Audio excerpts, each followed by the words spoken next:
তো আজকের ভিডিওটা সম্পূর্ণ আলাদা। আজকের ভিডিওটা শুরু করতে চলেছি একদম একটা অন্য ধরনের অন্য স্বাদের ভিডিও দিয়ে। হ্যাঁ, আজকের ভিডিওটা আমরা করব মাত্র 25 টাকার বিনিময়ে পাঁশকুড়া থেকে যে ট্রেন আসে দীঘার উদ্দেশ্যে সেই ট্রেনের জার্নি। এবং এটা হচ্ছে সামার স্পেশাল ট্রেন। 2 মাসের জন্য এই ট্রেনটা চালু করা হয়েছে। তাই তমলুকের শহীদ মাতঙ্গিনী স্টেশন থেকে সম্পূর্ণ দীঘা পর্যন্ত স্টেশনগুলো এবং স্টেশনের ছাড়াও আশেপাশে গ্রাম বাংলার চিত্র আপনাদের সামনে তুলে ধরব এই ভিডিওতে। নমস্কার বন্ধুরা, আপনাদেরকে ট্রাভেল উইথ সুদীপ্তর তরফ থেকে জানাই আমার এই ছোট্ট ভিডিওতে সুস্বাগত। চলুন ভিডিওটা সম্পূর্ণ প্রথম থেকে শুরু করা যাক। তো এখন দাঁড়িয়েছি শহীদ মাতঙ্গিনী স্টেশনে। তো শহীদ মাতঙ্গিনী স্টেশনে 11:22-এর লোকাল ধরে আজকে যাব সেই দীঘাতে। নতুন একটি ট্রেন এটা চালু হয়েছে দীঘার উদ্দেশ্যে। তো কিভাবে যাই সমস্ত কিছুই তুলে ধরবো, তারপর জগন্নাথ ধামের প্রস্তুতি কতটা সেটাও তুলে ধরবো। আপনারা সঙ্গে থাকুন ভিডিওটা। সবাইকে জানাই আমার ছোট্ট চ্যানেল ট্রাভেল উইথ সুদীপ্ততে সুস্বাগত। এখন বর্তমানে আছি শহীদ মাতঙ্গিনী স্টেশনে। এই হলো শহীদ মাতঙ্গিনী স্টেশন। ছোট্ট স্টেশন, একটি হল স্টেশন, কিন্তু কত সুন্দর। শহরের মাঝখানে যারা দীঘায় যাবেন লোকাল ট্রেনে করে আমাদের এই পূর্ব মেদিনীপুরের তমলুক থেকে, তাদেরকে বলবো তমলুক স্টেশনে না গিয়ে মাতঙ্গিনী স্টেশনটাকে ধরতে, কারণ এটা যোগাযোগ ব্যবস্থা তমলুক স্টেশনের থেকে অনেক ভালো। হল স্টেশন হলে কী হবে, গাড়ি বাস টোটো একদম নামলেই স্টেশন। সুতরাং এই হচ্ছে যে তার ছোট্ট স্টেশন হলে কী হবে, আমার মনে হয় এর গুরুত্ব তমলুক স্টেশনের থেকে অনেক বেশি। এই যে ট্রেনের টিকিট কেটে নিয়েছি মাত্র 25 টাকার বিনিময়ে। আজকে তারিখও দেওয়া আছে 27 এপ্রিল। 25 টাকার বিনিময়ে যাচ্ছি দীঘা। ওয়েদারটা সুন্দর, খুব সুন্দর। দেখুন আজকে তেমন একটা গরম নেই, রোদ নেই, ওয়েদারটা খুব সুন্দর। আর এই আমার সুন্দর স্টেশন মাতঙ্গিনী হল স্টেশন, শহীদ মাতঙ্গিনী হল স্টেশন, খুবই সুন্দর একদম। আর যদি বলি স্টেশনের ওই যে টোটো যাচ্ছে ওইখানটায় মানিকতলা স্ট্যান্ড আছে, একটু 3 মিনিট বাস থেকে নামলেই স্টেশন। খুবই সুন্দর যোগাযোগ ব্যবস্থা। যদি লোকাল ট্রেনে করে কোথাও যাতায়াতের দরকার হয়, হলদিয়া কিংবা দীঘা বা পাশে পাঁশকুড়া বা মেছেদা, লোকাল ট্রেনে যদি যেতে ইচ্ছা হয় তাহলে অবশ্যই আমি বলবো তমলুক স্টেশন এড়িয়ে চলুন, শহীদ মাতঙ্গিনী স্টেশনটাকে ধরুন। শহীদ মাতঙ্গিনী স্টেশন কিন্তু খুবই যোগাযোগের ব্যবস্থার দিক থেকে খুবই সুবিধা। চলুন সম্পূর্ণ ট্রেন ব্লগটা, ট্রেন আসুক, তারপরে দেখি। আজকে তো রবিবার, প্রচুর লোক আছে এখানে, সবাই দীঘা যাবে, ভিড় হবে মনে হচ্ছে প্রচুর। দেখা যাক সিট পাই কি না পাই, তারপর আপনাদের সঙ্গে কথা হচ্ছে। স্টেশনে দাঁড়িয়েছিলাম, সেই সময় দূর থেকে দেখা দিল আমাদের আজকের ট্রেন, অর্থাৎ দীঘা স্পেশাল ট্রেন। এই ট্রেনটি সম্পূর্ণ নতুন, তাই ট্রেনটি ধীরে ধীরে স্টেশনের দিকে প্রবেশ করছে, ধীরে ধীরে প্রবেশ করছে। আর আমরা অপেক্ষায় দাঁড়িয়েছিলাম ট্রেনটা ঢুকলেই ওতে আমরা উঠব। তো সুতরাং ট্রেনে ওঠার পর আপনাদের সঙ্গে আবার দেখা হচ্ছে। আমাদের ট্রেন ছেড়ে বেরিয়ে পড়ল দীঘার উদ্দেশ্যে। আমরা ছেড়ে দিলাম শহীদ মাতঙ্গিনী স্টেশন, এগিয়ে চললাম তমলুক স্টেশনের দিকে। চলুন একবারে তমলুক স্টেশনে গিয়ে আপনাদের সঙ্গে আবার কথা হচ্ছে।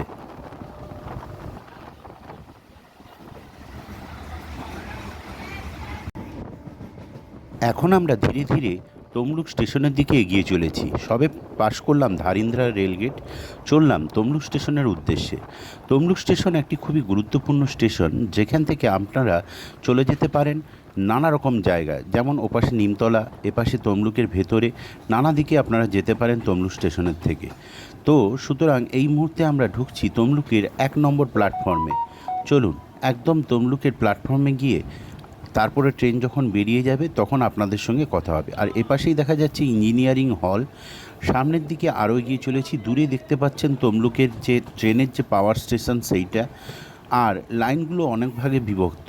মূলত এই তমলুক পর্যন্তই দীঘা লাইন যাওয়ার জন্য ডবল লাইন থাকে। তারপর তমলুক ছেড়ে যখন তমলুকের বাইরে যাই তখন ধীরে ধীরে দীঘা লাইনটা সিঙ্গেল লাইনে পরিণত হয়। তো যথারীতি আমরা তমলুকের 1 নম্বর প্ল্যাটফর্মে প্রবেশ করছি। তারপরে আপনাদের সঙ্গে পরে আবার কথা হচ্ছে। ভিড়টা কিন্তু দেখা যায়, দীঘায় কতজন যায় সেই ভিড়টা আপনাদের সামনে তুলে ধরুন।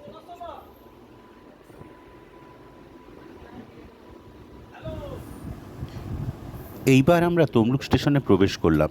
তো স্টেশনটি সম্পূর্ণ নতুনভাবে আবার তৈরি হয়েছে, মানে অর্থাৎ সংস্কার হয়েছে, তাই ডিসপ্লে বোর্ড এখনও লাগানো হয়নি। সবুজ ঘেরা এই স্টেশনটি খুবই সুন্দর, শহরের মধ্যে একটা যেন প্রাকৃতিক দৃশ্য ভর্তি করা একটা স্টেশন। তো এই স্টেশন নিয়েও একটা ভিডিও করব পরে। এখন আমরা তমলুক স্টেশনে। আমরা তমলুক স্টেশন ছেড়ে সামনের দিকে এগিয়ে চলেছি। এর পরের স্টেশন আসবে নন্দকুমার। কিন্তু নন্দকুমারে যাওয়ার আগে দুটি ট্রেন লাইন, অর্থাৎ দীঘা যাওয়ার লাইন এবং হলদিয়া যাওয়ার লাইন যেখান থেকে ভাগ হচ্ছে তমলুক কেবিন, সেই জায়গাটাও আপনাদের দেখাবো। ততক্ষণ আপনারা বাংলার সবুজ যে অংশ, সবুজ যে সিনারি, সেটাই বা পরিবেশ আপনারা দেখতে থাকুন। চলুন একবারে তমলুক কেবিনের কাছে আপনাদের সঙ্গে দেখা হবে।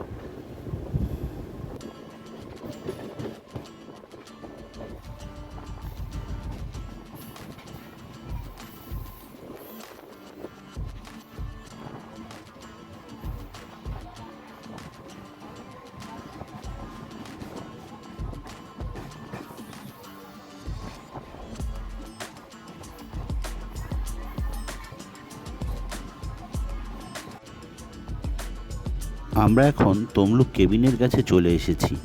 সামনে দেখুন একটা লাল বাড়ি আপনাদের দেখাবো। ওই লাল বাড়িটাই হচ্ছে তমলুক কেবিন। ওখান থেকেই দুটো রেল লাইন আলাদা হয়ে যাচ্ছে, অর্থাৎ একটি চলে যাবে হলদিয়ার দিকে, আরেকটি চলে যাবে দীঘা লাইনের দিকে। আর এই জন্যই, যেহেতু এখান থেকে দুটো লাইন আলাদা হচ্ছে, তাই তমলুককে আমরা জংশন বলতে পারছি না, কিন্তু এটাই হলো জংশন কেবিন, যেখান থেকে সম্পূর্ণভাবে দুটো লাইন আলাদা হয়ে যাচ্ছে। একটা চলে যাচ্ছে হলদিয়ার দিকে, আর আমরা ধীরে ধীরে প্রবেশ করে যাব দীঘা লাইনের দিকে। সম্পূর্ণ ভিডিওটা দেখতে থাকুন। আর দেখুন, এখন রেল লাইনে কাজ চলছে, তাই যারা কাজ করছেন ওনারাও পাশে দাঁড়িয়ে আছেন। সম্পূর্ণ ভিডিওটা দেখতে থাকুন। আমাদের পরের স্টেশন নন্দকুমার, তাই চলুন একবারে নন্দকুমার স্টেশনে গিয়ে আপনাদের সঙ্গে কথা বলি।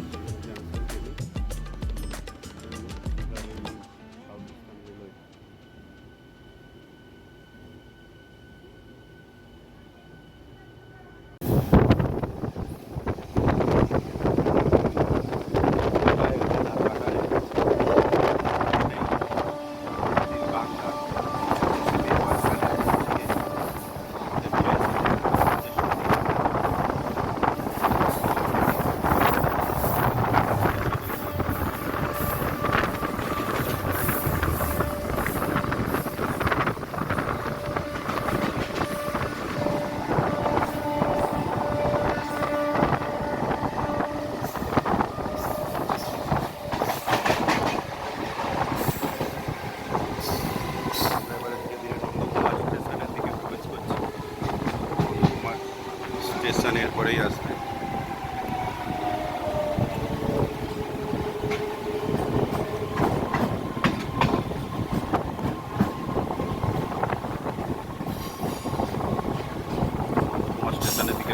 এই হলো নন্দকুমার স্টেশন। এই স্টেশন থেকে 116B জাতীয় সড়ক দ্বারা আপনারা দীঘা যেতে পারবেন, এপাশে তমলুকেও আসতে পারবেন। তো নন্দকুমার একটি খুবই গুরুত্বপূর্ণ স্টেশন। তো আমরা এখন নন্দকুমার স্টেশনে এসেছি। নন্দকুমার স্টেশনটি খুব সুন্দর, দেখুন, সুন্দর সবুজ গাছপালা দ্বারা পরিপূর্ণ আর সম্পূর্ণ ফাঁকা একটি স্টেশন। তো দেখতে তো খুবই ভালো। নন্দকুমার স্টেশনে দাঁড়িয়ে আছি। এখন একটা দূর ট্রেনের থেকে ক্রসিং দেখাবো। তাম্রলিপ্ত এক্সপ্রেস দীঘা থেকে কলকাতার দিকে এগিয়ে যাচ্ছে এবং আমাদের ট্রেনকে ক্রস করছে। এই দৃশ্যটা খুব সুন্দর লাগে দেখতে।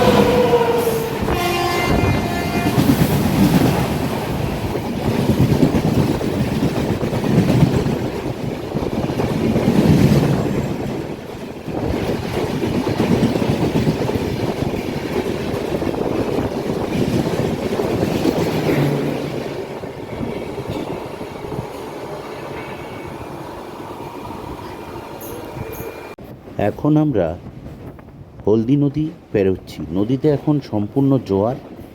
তো আমরা হলদি নদী পেরোচ্ছি। এরপরে আপনাদের সঙ্গে কথা বলবো একদম কাঁথি স্টেশনে। চলুন সম্পূর্ণ ভিডিওটা দেখতে থাকুন।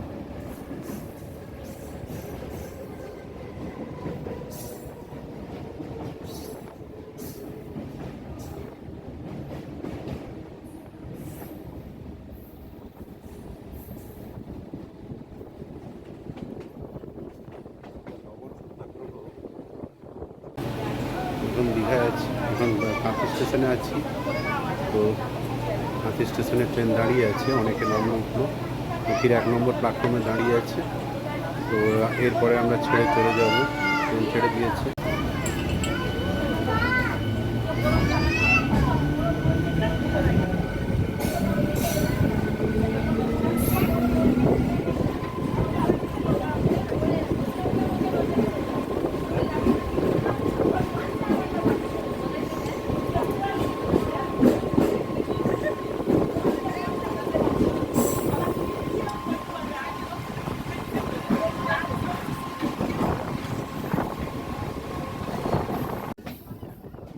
আমরা রামনগর স্টেশনে প্রবেশ করছি। এই রামনগর কাঁথির পরেই একটি খুব গুরুত্বপূর্ণ স্টেশন। তো এখন ধীরে ধীরে আমরা রামনগর স্টেশনে প্রবেশ করছি।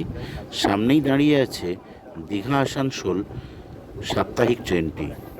এখন আমরা রামনগর স্টেশনে প্রবেশ করলাম।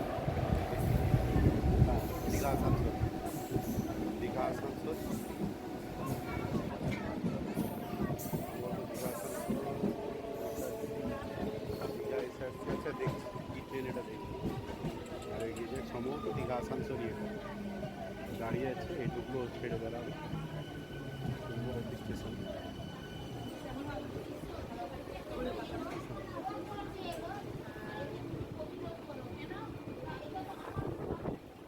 রামনগর স্টেশন দাঁড়িয়ে আছে স্টেশন।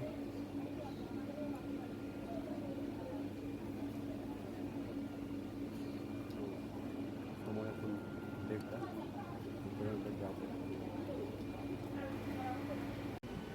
আমরা ঠিক দুপুর 1:50-এর মধ্যে প্রবেশ করলাম দীঘা স্টেশনে। তো এই দীঘা স্টেশনে নেমে গেলাম ঠিক সঠিক টাইমে। ধীরে ধীরে আমাদের ট্রেন ঢুকছে স্টেশনের দিকে, এখানেই আমরা নেমে পড়ব, আর এখানেই আজকের ব্লগটা শেষ করলাম। তো একদম তমলুক শহীদ মাতঙ্গিনী থেকে দীঘা পর্যন্ত এই যে আপনাদের ভ্রমণ কেমন লাগলো অবশ্যই জানাবেন। আরেকটা কথা, এইটা হয়েছে দীঘা তমলুক যে যাত্রী সমন্বয়ক অ্যাসোসিয়েশন এবং আমাদের কাঁথির মাননীয় সাংসদ শ্রী সৌমেন্দু অধিকারীর উৎসাহে এই ট্রেন চলাচলটি চলল। মাননীয় সাংসদ এবং ট্রেন যাত্রী ফোরামের বা যে সংগঠনের সঙ্গে কথা হলো আমার, ওনাদেরকে জানাই অসংখ্য ধন্যবাদ এইরকম একটি ট্রেন সার্ভিস দেওয়ার জন্য। আশা করি আগামী দিনে ট্রেনটি সারা বছরই চলবে। ট্রেন যাত্রাটা কেমন লাগলো অবশ্যই জানাবেন। এরকম আরও লোকাল ট্রেনের ব্লগ অবশ্যই করব। আরও যাতে ভালো হয় সে মতামত আপনাদের কাছে চাইলাম। নমস্কার, আজকের মতন আপনাদের কাছ থেকে বিদায় নিই।